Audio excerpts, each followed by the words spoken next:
அப்பொழுது கூட கொடுக்கப்படும். இயேசு நம்மோடு இருக்கும் பொழுது அவருடைய சித்தம் நம்மளது வெளிப்படும். நம்மளே இயேசு இருப்பதை மற்றவர் காண்பார்கள். இயேசு இல்லாவிடு சுடுகாடு, இயேசு இருக்கிற வீடு பரலோகம். பரலோகம் உங்களுக்குள்ளே வந்துவிட்டது.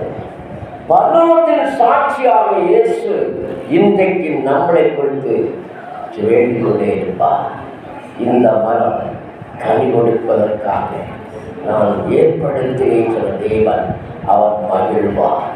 இந்த 5 பாட்டுகளும் வேதத்தின் அஸ்திவார உபதேசங்கள்.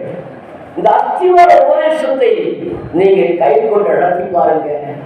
உங்கள் மூலமாக ஆனந்தம், உங்கள் மூலமாக அபிஷேகம் அநேகர் பெற்று சந்தோஷப்படுவார்கள்.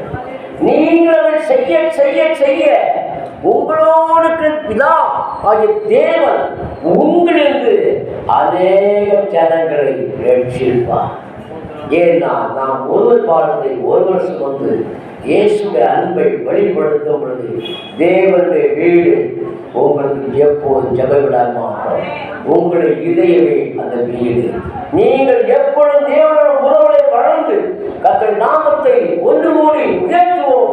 தொடர்ந்து உங்களை கர்த்தர் ஆசீர்வதித்து வழிநடத்துவார். எல்லா துதியும் கனமும் மகிமை இயேசுவுக்கு செலுத்துகிறோம். கர்த்தர் இயேசு நல்ல. ஆமென்.